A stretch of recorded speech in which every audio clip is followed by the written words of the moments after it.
ఆత్మీయ జీవితంలో అతి అతి ప్రాముఖ్యమైనది మనం కలిగి ఉండాల్సింది సత్యం. రెండవది సాక్ష్యం. ఆత్మీయ జీవితంలో మనం అందరం కలిగి ఉండవలసిన బహు విలువైన విషయాలు. మొదటిగా సత్యం, రెండవదిగా సాక్ష్యం. సత్యం ఏమిటో మనకు తెలియకపోతే అసత్యమే సత్యంగా భావించినట్లయితే చాలా నష్టపోతాం. ఉదాహరణ, యేసుక్రీస్తుని గురించి కొంతమంది అంటారు ఆయన దేవుడు కానే కాదు, అసత్యం, అది సత్యం కాదు. యేసుక్రీస్తు నిజంగా దేవుడు కాకపోయినట్లయితే ఎలా సముద్రాన్ని శాసించి ఎగసి పడుతున్న సముద్రాన్ని శాంతింప చేయగలిగాడు? యేసుక్రీస్తు నిజంగా దేవుడు కాకపోయినట్లయితే ఏ విధంగా కుష్ఠరోగులను బాగు చేయగలిగాడు? యేసుక్రీస్తు నిజంగా దేవుడు కాకపోయినట్లయితే ఏ విధంగా చచ్చిపోయిన వారిని సహితము లేపగలిగాడు? యేసుక్రీస్తు నిజంగా దేవుడు కాకపోయినట్లయితే ఏ రీతిగా 5 రొట్టెలను 2 చేపలు తీసుకొని 1000 మందికి ఆహారం పంచిపెట్టగలిగాడు? యేసుక్రీస్తు నిజంగా దేవుడు కాకపోయినట్లయితే ఏ విధంగా ఎగసి పడుతున్నటువంటి కెరటాల మీద నడుచుకుంటూ ఆపదలో ఉన్న తన శిష్యులను ఆదుకోవడానికి ఆయన రాగలిగాడు? యేసుక్రీస్తు నిజంగా దేవుడే కాకపోయినట్లయితే ఏ విధంగా ఆయన మరణాన్ని గెలవగలిగాడు, సమాధిని గెలవగలిగాడు, మరణించి తిరిగి లేవగలిగాడు? యేసుక్రీస్తు నిజమైన దేవుడు కాబట్టే సముద్రాన్ని శాసించగలిగాడు. ఆయన సర్వశక్తి కలిగిన దేవుడు కాబట్టే కుష్ఠరోగులను బాగు చేయగలిగాడు, పక్షవాతం కలిగిన వారిని లేవనెత్తగలిగాడు, చచ్చిపోయిన వారిని సహితము బ్రతికించగలిగాడు. ఆయన దేవుడే కాబట్టి, సర్వ సృష్టికర్త కాబట్టే సృష్టి ఆయనకు లోబడింది. కొంతమంది అంటున్నారు యేసుక్రీస్తు దేవుడు కాడు, అది అసత్యం.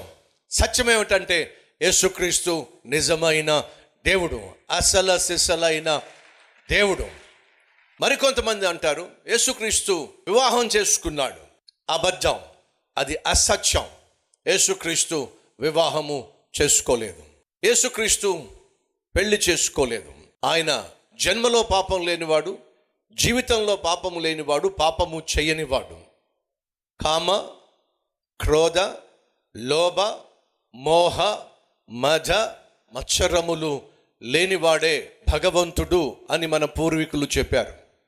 సహోదరి సహోదరులు అర్థం చేసుకోండి, మన పూర్వీకులు అన్న మాట ఏమిటంటే కామ, క్రోధ, లోభ, మోహ, మద, మత్సరములు లేనివాడే దేవుడు, ఆయనే ప్రభు అయిన యేసుక్రీస్తు. ఇది సత్యం. యేసుక్రీస్తులో ఏ ఒక్కరూ కూడా కామాన్ని కానీ, క్రోధాన్ని కానీ, మోహాన్ని కానీ, మదము కానీ, మత్సరము కానీ కనిపెట్టలేరు. యేసుక్రీస్తే సవాలు చేశాడు, మీలో ఎవరైనా నాలో పాపమును దోషమును కనిపెట్టగలరా? ఏ ఒక్కరూ కనిపెట్టలేకపోయారు. ఏ ఒక్కరూ యేసుక్రీస్తులో పాపాన్ని కనుగొనలేకపోయాడు. దయచేసి గమనించండి, మనిషిగా పుట్టిన ప్రతి ఒక్కడు సహజంగా సాధారణంగా ఏదో ఒక తప్పుకు, ఏదో ఒక పాపానికి దాసోహం అవుతాడు. ఏ పాపము లేనివాడు, ఏ పాపము ఎరగనివాడు, ఏ పాపము చెయ్యనివాడు ఈ ప్రపంచంలో ఎవరైనా ఉన్నారు అంటే అది కేవలం దేవుడు మాత్రమే. ఎందుకని? దేవుడు పరిశుద్ధుడు. అర్థమవుతుందా? దేవుడు పరిశుద్ధుడు. దయచేసి గమనించండి, సత్యం చెప్తున్నా. ఎవరు దేవుడు? పాపము ఎరుగనివాడు, పాపము చెయ్యనివాడు దేవుడు. నేను ప్రకటిస్తున్న ప్రభు అయిన యేసుక్రీస్తులో ఇప్పటి వరకు ప్రపంచంలో ఏ ఒక్కరు కూడా ఏ పాపాన్ని కనుగొనలేకపోయారు. కారణం ఏమిటంటే ఆయన పరిశుద్ధుడు. పురుషుని యొక్క ప్రమేయం లేకుండానే పరిశుద్ధాత్మ ద్వారా, కన్యక ద్వారా జన్మించిన వాడు పరిశుద్ధుడు. తన మాటల్లో పరిశుద్ధత, తన చేతల్లో పరిశుద్ధత, తన నడకలో పరిశుద్ధత, తన పడకలో పరిశుద్ధత, తన జీవితాంతం వరకు పరిశుద్ధంగానే జీవించాడు, పరిశుద్ధంగానే మరణించాడు. ఆయన పరిశుద్ధుడు, పరిశుద్ధుడు, పరిశుద్ధుడు అని కోటాను కోట్ల దూతలు నిత్యము పొగడుతూ ఆయనను మహిమపరుస్తున్నట్టుగా బైబిల్ సెలవిస్తూ ఉంది. నిజమైన దేవుడు ఎవరు? సత్యం ఏమిటి? నిజమైన దేవుడు పరిశుద్ధుడు. అనగా చచ్చిపోయిన వాడిని బ్రతికించాలనుకున్నప్పుడు యేసుక్రీస్తు బ్రతికించగలిగాడు. కారణం తెలుసా? సర్వశక్తి కలిగిన వాడు కాబట్టి. సముద్రాన్ని శాసించి ఎగసిపడుతున్న సముద్రాన్ని శాంతించో అని యేసు చెప్పిన వెంటనే ఎగసి పడుతున్న గలిలయ సముద్రము ఒక్కసారిగా శాంతించింది. కారణం తెలుసా?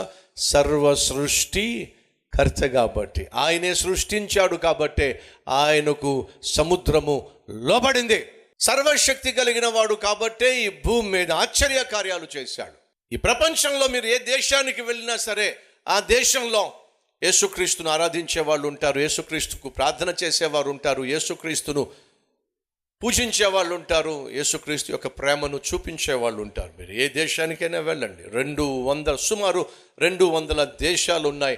ఈ 200 దేశాల్లో మీరు ఏ దేశానికి వెళ్ళినా అక్కడ యేసుక్రీస్తు ఆరాధించబడుతున్నాడు. కారణం ఏమిటి? ఆయన సర్వంతర్యామి, అన్ని చోట్ల ఉన్నవాడో, అన్ని చోట్ల తన మహిమను కనపరుస్తూ ఉన్నవాడు, అన్ని చోట్ల తన యొక్క ఉనికిని ప్రజలు గుర్తిస్తూ ఉన్నారు. అడుగుతున్నా, నిన్ను గూర్చి ఎవరైనా సాక్ష్యం ఇవ్వాల్సి వస్తే ఏ సాక్ష్యం ఇస్తారు? అద్భుతమైన ఆత్మీయుడు, అద్భుతమైన ప్రేమ గలవాడు, మంచితనం గలవాడు, సహాయం చేసేవాడు, 10 మందికి మేలు చేసేవాడు, ఉపకారం చేసేవాడు, ప్రార్థనాపరుడు. అడుగుతున్నా, నిన్ను గూర్చి నీ చుట్టూ ఉన్నవాళ్ళు ఏ సాక్ష్యం ఇస్తున్నారు? ఏ సాక్ష్యం నువ్వు పొందుకున్నావు? ఒకసారి ఆలోచించు. సత్యాన్ని అనుగ్రహించిన, సత్యాన్ని తెలుసుకున్న నువ్వో ఆ సత్యమునకు సాక్షిగా జీవించాలి దేవుడు కోరుతున్నాడు. సంగమా, నీ గురించి నువ్వు చెప్పుకునేది సాక్ష్యం కాదు, నీ జీవితంలో దేవుడు తీసుకొచ్చిన మార్పును గూర్చి చెప్పేది, ఆ మార్పుకు కారణమైన క్రీస్తుని గురించి నువ్వు చెప్పేది సాక్ష్యం. అడుగుతున్న, ఏ సాక్ష్యం కలిగి ఉన్నావు? నీ గురించి ఎవరైనా సాక్ష్యం చెప్పాల్సి వస్తే ఎటువంటి సాక్ష్యం చెప్తున్నారు? నిజమే, ఒకప్పుడు గయ్యాళిదే ఎంత అద్భుతంగా మార్పు చెందింది, ఆ ప్రభువు మార్చాడు. నిజమే, తాగుబోతాడు, నాకు తెలుసు బాగా, నాతో బాగా తాగేవాడు, కానీ ఇప్పుడు తాగుడు జోలికి వెళ్తేలా పూర్తిగా బాగుపడిపోయాడు. ఎలా సాధ్యమైందిరా అనంటే, ఆ ప్రభు నన్ను దర్శించాడురా, త్రాగుడు నుంచి విడిపించాడురా అని చెప్పి అన్నాడు. అప్పటి నుండి ఇప్పటిదాకా మళ్ళీ నాతో పాటు తాగడానికి రాలేదు. అది సాక్ష్యం అంటే. ఇంట్లోని భార్య నిన్ను గూర్చి మంచి సాక్ష్యం ఇవ్వకపోతే, ఇంట్లోని భర్తే నిన్ను గూర్చి మంచి సాక్ష్యం ఇవ్వకపోతే, ఇంట్లో నువ్వు కన్నటువంటి కొడుకు కూతురు నీ గురించి మంచి సాక్ష్యం ఇవ్వకపోతే, అడుగుతున్నా, ఎక్కడిది నీకు సాక్ష్యం? పనిచేస్తున్న చోట నీ చుట్టూ ఉన్న 10 మంది నిన్ను గూర్చి మంచి సాక్ష్యం ఇవ్వకపోతే ఎందుకు నీ భక్తి? ఎవరి కోసం నీ భక్తి? మందిరానికి వస్తూ దేవుని వాక్యాన్ని వింటూ ప్రార్థన చేస్తూ ఉపవాసాలు ఉంటూ పనిచేస్తున్న చోట మంచి సాక్ష్యం లేకపోతే అది దేవునికి అవమానం కాదు? అయ్యా అమ్మా, సత్యము కలిగి జీవించు. ఆ సత్యమే ప్రభు అయిన యేసుక్రీస్తు. ఆయనను కలిగి జీవించు, ఆయన కొరకు జీవించు. 2, సాక్ష్యము కలిగి జీవించు, సాక్షిగా జీవించు. ఇంట్లో నీకు సాక్ష్యం ఉండాలి, పనిచేసే చోట సాక్ష్యం ఉండాలి, పరిచర్య చేసే చోట సాక్ష్యం ఉండాలి. అడుగుతున్నా, సాక్ష్యం ఉందా?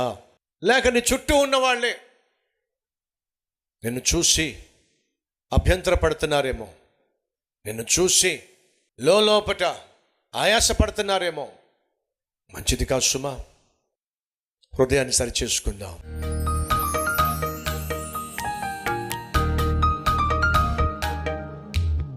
నిన్ను ఎరిగి ఉండడమే సత్యం.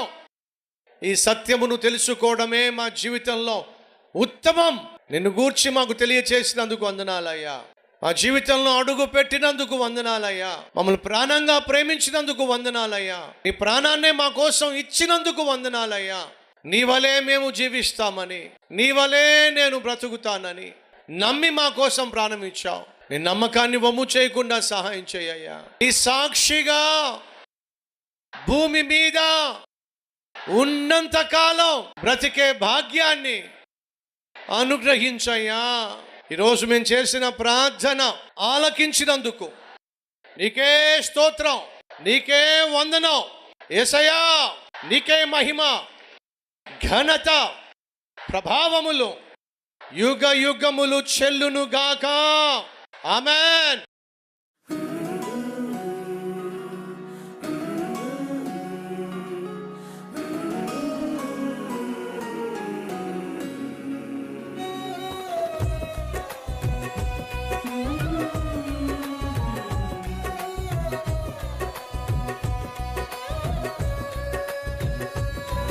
ఈ సందేశం మీకు ఆశీర్వాదకరంగా ఉన్నట్లయితే 10 మందికి షేర్ చేయండి, లైక్ చేయండి, మంచి కామెంట్ పెట్టండి. మళ్ళీ రేపు కలుసుకుందాం. సరే.